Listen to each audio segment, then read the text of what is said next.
excited about today's show. I was excited about today's show. I got Christine Williamson. She's in the house. She's going to be on the show because Molly needed a vacation. I have my man Dan Orlovsky. I was about to beat down, talking about some football. I got my man Jay Williams that think that he's a basketball savant, and he's got all the answers about Kevin Durant, all the answers about the Lakers, all the answers about the Golden State Warriors. I was hyped to get into all of that, and then I had to stop the presses because for once, Dan Orlovsky showed up with a decent suit on. I mean, that looks kind of dapper there.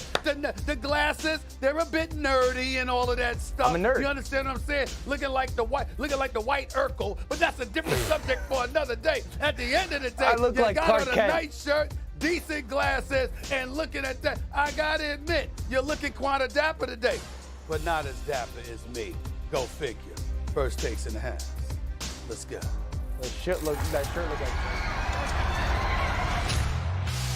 you hear it? Can you hear it? He's got room. 10, 5, Can you hear it? It feels like Nirvana. It sounds like Team Spirit. The energy so exciting. Highlight reel. Touchdown. They trying to drown me out, but yo, can you hear it? He caught it. It's Yeah. near the end zone. Touchdown. They trying to drown me out. Can you hear it? Hi, hello, happy Thursday. Welcome into First Take. As Stephen A. mentions, Christine Williamson here filling in for Molly. We've got a solid crew coming through today.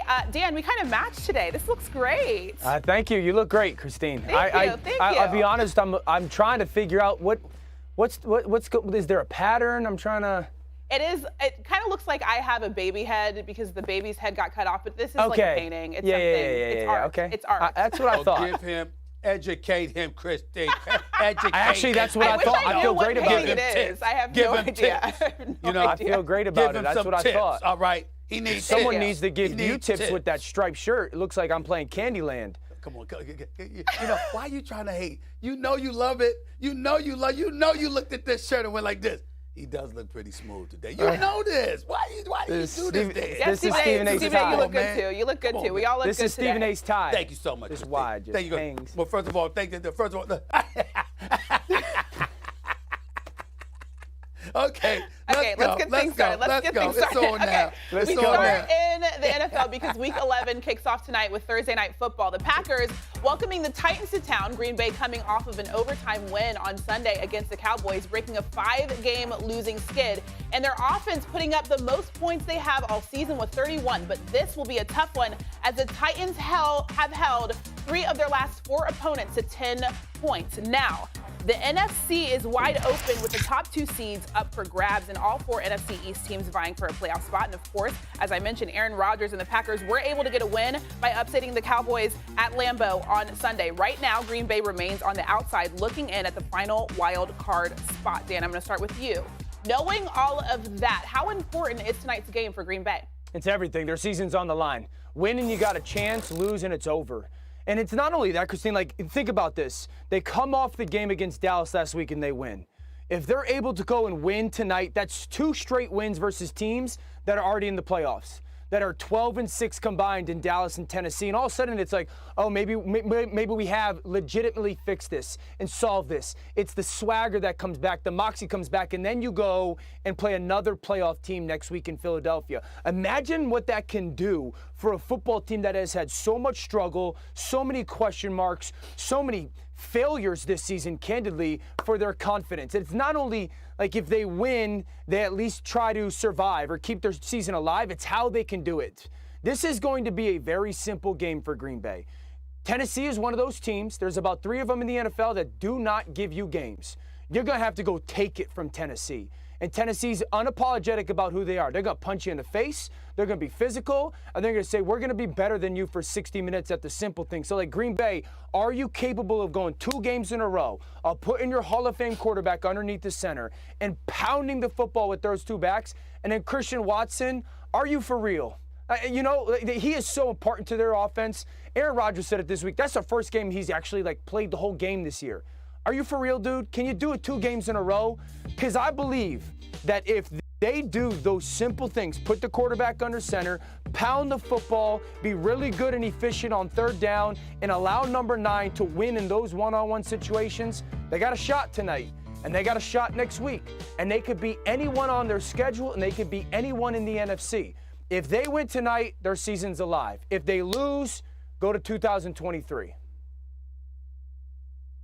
I think they're going to 2023 anyway, personally, but I will concede that it's incredibly important for them to win tonight. No doubt about that. But I'm just not a believer. And there's a reason for that, Dan Orlovsky. Let me go to my notes.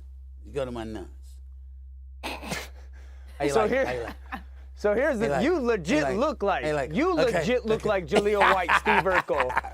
But like you there could we probably go. There you go. Well, you know what? Urkel I don't think he's a bad-looking Urkel. brother. Then I do that. I mean, I understand what you're saying. But here's the deal, okay? Here's the deal. The Tennessee Titans have won 6 of their last 7 games. The only loss that they've had in the last 7 weeks that they've played was an overtime loss to the Kansas City Chiefs when they lost 20-17. I'm paying attention to Ryan Tannehill. And when I look at Ryan Tannehill, I'm just not a believer. Tennessee wins in spite of him, not because of him. Now, the one game they lost in the last 7 weeks was when Malik Willis was quarterbacking, and I get all of that. But when I look at Ryan Tannehill's last 4 games, look at his last 4 games, Orlovsky. Like 137, 115, 182 yards passing. Last week, 255 yards passing, completing about 50-something% of his passes, stuff like that at times. I'm saying, I'm just telling you. I'm just being consistent. I'm not a believer in Ryan Tannehill. Come playoffs last year, what did I say? When they was going up against Cincinnati, even though I picked them to win because I thought Derrick Henry was coming back and they already had a stout running game without him once he went down and got injured, I said, you know what? As long as Ryan Tannehill doesn't mess it up, which he usually doesn't, I said Tennessee should win this game. What does he do? His first pass of the damn playoff game, after everybody's tailgating hyped coming into the stadium, he throws an interception. I'm just saying, these are the kind of things you expect. And so when I look at it, they got the Saturdays on Sunday this week. I think that's barbecue chicken for them. They'll split with the Giants. I think they have the Saints. They have a pretty solid. And then they got the Bears. So I think they get more. All right, so let's talk about the Eagles for a minute here because there's a couple of different ways to look at it. I do not want to have the conversation again about whether they're better off for having lost a game. Please, that's ridiculous. Let it go, Dan. Please. Let it go, Dan. Let it go. We hate that conversation on this side of the table, but it's also irrelevant now. They have lost. So the question is, was that just a bad week? Or, they had the turnovers and everything, a lot of uncharacteristic stuff. Or was a fatal flaw exposed? You can run the ball down this team's throat, and very few teams win playoff games when the ball is getting run down their throat. Which is it, Bart? Man, I hate to be on the fence, but I'm on the fence because I think some things uncharacteristic of their football team as far as turning the football over. Some would say the penalty on Graham shouldn't have been called, but those are things that were self-inflicted wounds. Those are things that you hope to correct and you can correct easily. But the run defense is something that is a little harder to stop. And this team has played from in front for the majority of the season. Now they understand that teams are going to attack them in a way. Let's see if they can make necessary adjustments. What do you think, Nico? Is it? We did the game yesterday called Bad Week or Bad Sign. Which was Monday night for the Eagles? Was that a bad week or was that a bad sign? No, I think it was a bad week because you still have some leadership there. You got Cox up front. That's a big leader that's been there a long time. So they'll get this running game situated. They'll get it right. I think the team, the roster as a whole, we know is very talented. So again, I think it was just a bad week. They're done with this undefeated talk, and now they can move on, correct the things that they need to correct, and move on Michael to the Myers, next quit bit. bringing it back, Dan. They will not let it go. Don't do it. How about it? You've got this game this week. Yeah. You have their game this week, right? Against our old buddy Saturday and everything else. What sorts of things, as you start talking to the people in Philly, what sorts of things are you hearing from them about that game? About the coming game? About the game they lost. Oh, the game they lost, Yeah. right. Washington dominates time of possession. Washington had a plan and stuck to it, and the plan was to run it.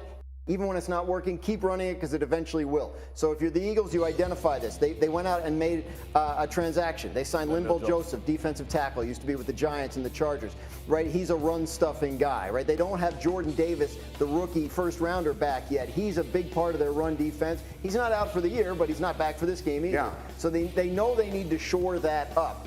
There's no question about it. But they still feel like, look, They turned the ball over 3 times against Washington. That's not who they are. They haven't done that all year. So if you ask them the same question, right? What is it, bad week or bad sign? Yes. Like, I think they would probably say bad week, too, because they don't expect to be a team that turns it over 3 times again. Another truth, Dan. We lie to ourselves all the time. But there's going to be no lying here. And I'm going to tell you why. Because I am raising the stakes. Oh. It's been a while since we've done the Bet Your Palatial Estate game. But we're betting it right now. That big house you live in that you've worked all your lives to save for, you got to bet that on one team this year to win the NFC